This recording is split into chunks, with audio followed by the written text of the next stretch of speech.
Hey everybody, this is Jim at SP500chart.com. It's about 5 minutes after 4 o'clock on April 9th, 2014. And we're going to take a look at the S&P 500 chart, see what happened today. And before we do it, I just need to remind you, as always, that the website and this video are for educational purposes only, and nothing stated at the site or in the video is intended to be used as investment advice. I can draw lines on charts, but you have to draw your own conclusions from your own research and make investment decisions that are suitable for your personal financial situation. I am not a licensed financial professional. I'm just a guy who draws lines on charts. So let's take a look. Well, yesterday's call looked to be pretty much spot on, if you don't mind me saying.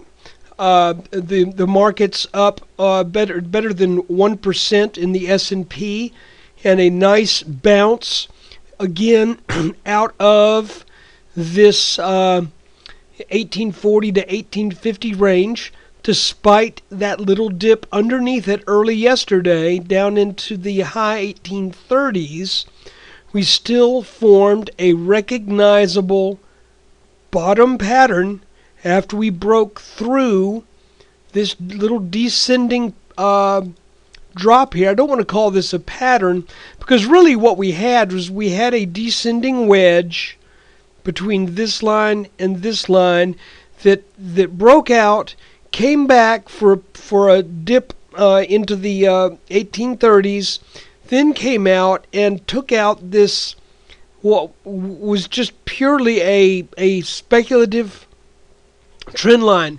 And I put that there only because it was parallel to this line right here, and knowing what we know about how indexes and stocks like to follow in parallel channels, then I think that was worth doing. We got up over that.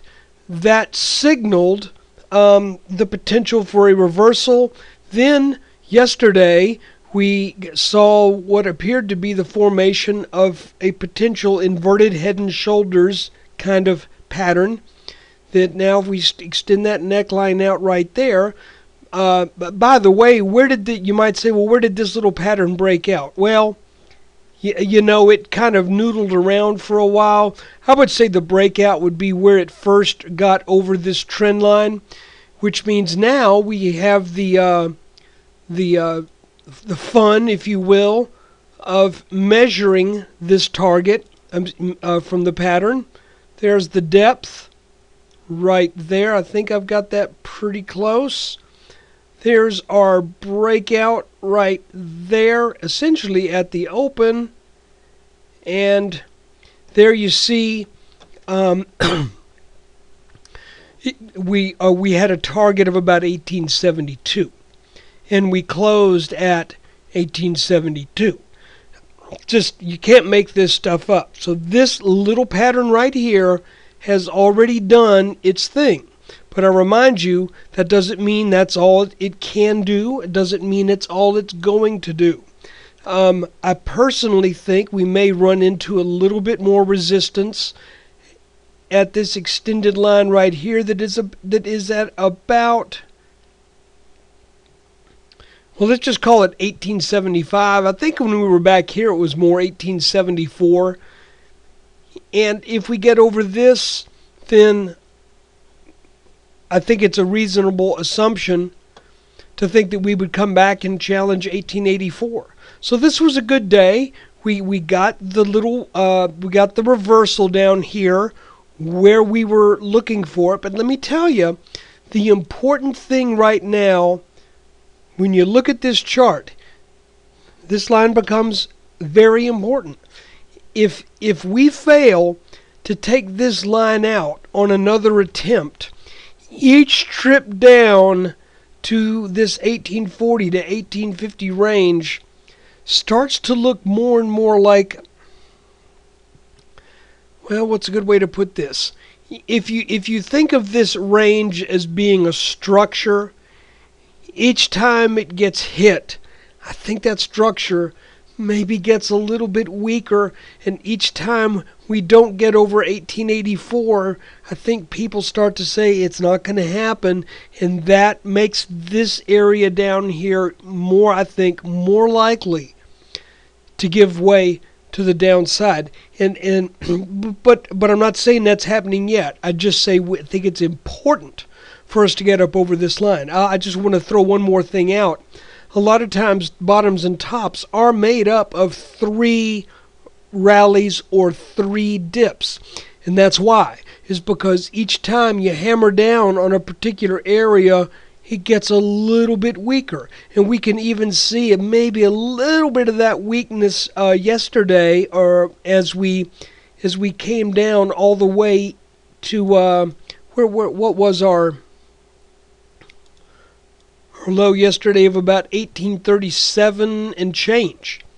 So guys, nice day. Good to see some positive action. I made mention yesterday that the FOMC notes were coming out at 2 o'clock, and there you go. I think that this little rally here cranked up right at about 2 o'clock. So I wasn't even paying attention. I was doing something else, but sure enough, when I came back to look at it, I said, yep, the markets apparently liked what they heard. So guys, let's see. We're now a little closer to resistance than we are to support.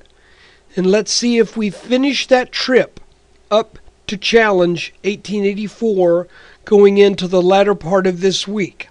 And I just, thank you for your paying attention to this video. Thanks for your support. I really hope you get something out of these videos. And by the way, once we get over 1884 and we get that close over 1900, I'm looking at that 1958 target. I still got that in my mind. Have not forgotten about that. So let's see. Is it going to be a renewed upward move that ends up taking us up into the mid-1900s as a minimum target, or are we going to break down through 1840 and end up around 1800, 1796, something like that, as a minimum downside target? We've been sideways for a while now. This is building up some, it's building up both buying and selling interest.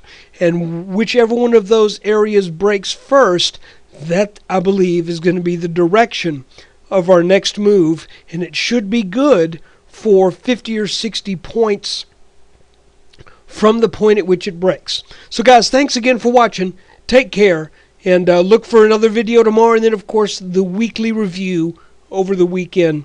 Thanks again.